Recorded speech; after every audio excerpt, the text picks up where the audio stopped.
예, 오늘은 민수기 9장을 같이 보도록 하겠습니다. 민수기 9장은 이제 유월절 준수에 대한 내용과 그리고 이제 이스라엘 백성들이 광야에서 다닐 때 하나님께서 그들과 함께 하셨음에 대한 것을 이제 어떻게 함께 하셨는지를 이제 이야기를 해주고 있습니다. 그래서 예, 같이 읽어보도록 하겠습니다. 애굽 땅에서 나온 다음에 첫째 달에 여호와께서 시내 광야에서 모세에게 말씀하여 이르시되, 그러니까 모세에게 또 말씀하여 하시고 그다음에 그것을 이루시는 게 여기서도 계속 반복이 되죠. 여기는 첫째 달입니다. 그러니까 전에도 말씀드렸듯이 시간 순서가 1에서 6장보다 좀 앞서는 거죠. 그럼에도 불구하고 여기에 있는 이유는 신학적인 이유에 따라서 이런 식으로 구분이 되어 있습니다. 이스라엘 자손이 유월절에 정한 기일을 지키게 하라. 이제 유월절을 지키는 거죠. 그 정한 기일은 곧 이달 열넷째 날 해질 때에 너희는 그것을 지키되 모든 율례와 그 모든 규례대로 지킬 것이라. 그러니까 유월절이죠. 그러니까 1월 14일. 모세가 이스라엘 자손에게 명령하여 유월절을 지키라 하매 그들이 첫째 달 열넷째 날 해질 때 시내 광야에서. 왜 해질 때냐? 그러니까 유대인들은 해질 때 하루가 시작됩니다. 그래서 다음에 해질 때까지니까 해질 때라고 그렇게 표현을 하죠.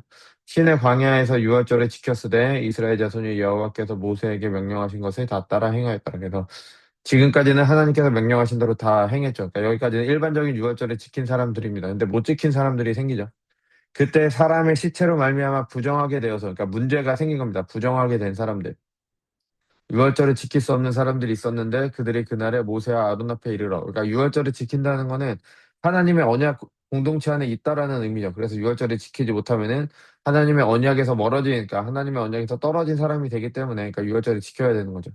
그에게 이르되 우리가 사람의 시체로 말미암아 부정하게 되었거니와 우리를 금지하여 이스라엘 자손과 함께 정한 기일에 여호와께 헌물을 드리지 못하게 하심은 어찌함이니. 그러니까 뭐 시체가 뭐 가족이 죽었을 수도 있는 거고 아니면 뭐 어떤 뭐 사고가 있었을 수도 있고 뭐 여러 가지 이유가 있겠죠. 그래서 뭐 어쩔 수 없이 이렇게 된 경우가 있는데 우리가 왜 언약에 참여하지 못하게 하니까.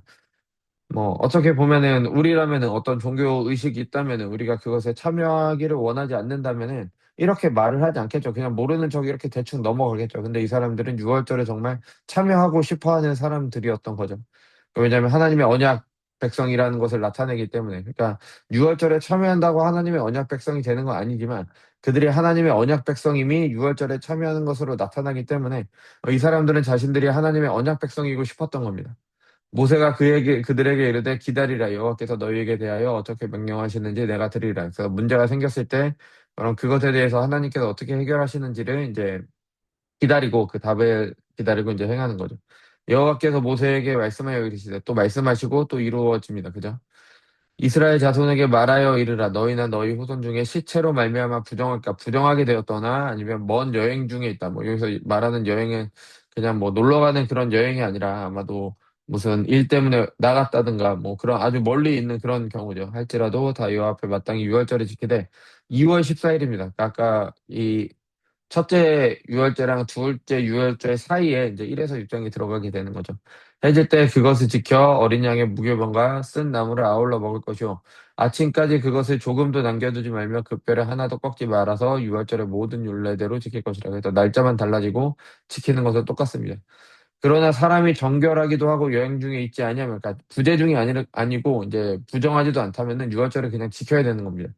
유월절을 지키지 아니하는 자는 그 백성 중에서 끊어지리니 이런 사람은 그 정한 기일에 여호와께 헌물이 드리지 아니하였은즉 그의 죄를 담당할지며. 만일 타국이니, 그러니까 외국인이 이제 유월절에 참여하고 싶다. 유월절은 언약 백성, 언약 공동체라는 의미가 있기 때문에 할례를 행한다면 참여할 수가 있는 거죠. 언약 공동체의 조건을 받아들인 다음에 그 다음에 지키는 거죠.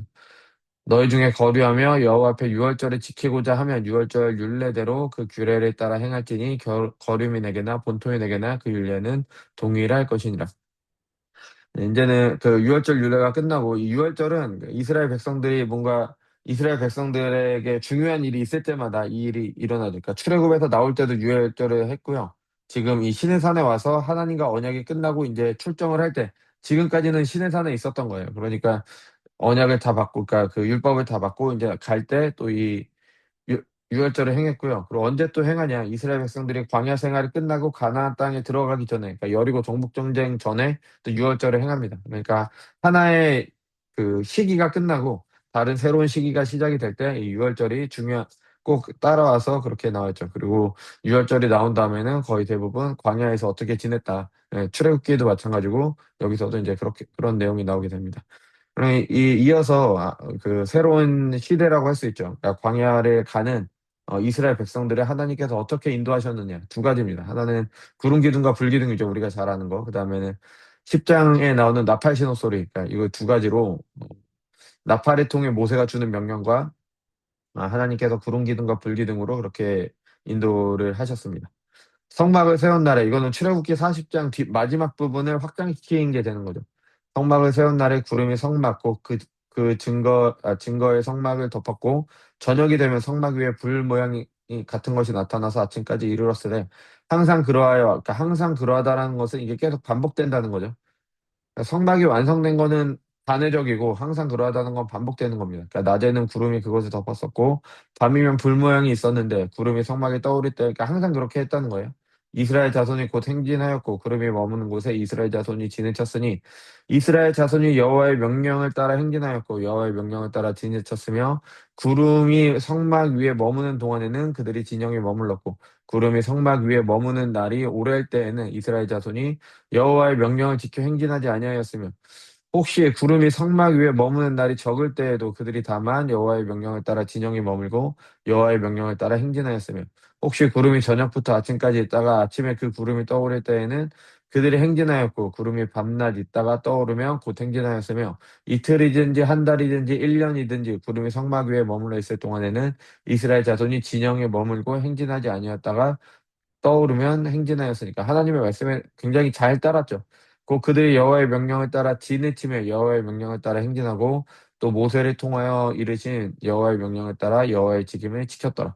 그래서 하나님의 인도하심을 잘 따랐다라고 그렇게 볼 수가 있습니다. 그래서 요 9장에서는 하나님께서 유월절은 율법인데 그 피치 못한 경우 정말 피치 못한 경우잖아요. 근데 그런 경우에도 하나님의 언약 백성으로 유월절에 참여하고 싶은 사람 들을 위해서 하나님께서 이제 차선책을 이제 제시를 해 주시죠. 그래서 우리는 그 하나님의 법을 지킬 때 하나님 사랑과 이웃 사랑의 정신이 중요합니다. 그래서 뭐 하나님 사랑과 이웃 사랑의 정신을 내가 내 마음대로 결정해서 그렇게 행한다면 그건 잘못이지만 그런 하나님 사랑과 이웃 사랑을 정말 진정으로 내가 행하고 싶을 때 내 상황에 따라서 때로는 뭐가 되지 않을 때 그럴 때는 하나님께서는 유연하게 우리에게 말씀을 해 주십니다. 그러니까 너무 지나치게 경직되게 그렇게 율법을 지키는 게 아니라 우리가 마음으로 그러니까 물론 마음이 행함으로 나타나야 되지만 그러니까 마음에서 시작되는 게 중요하고 그 마음이 어떻게 나타나냐는 조금 더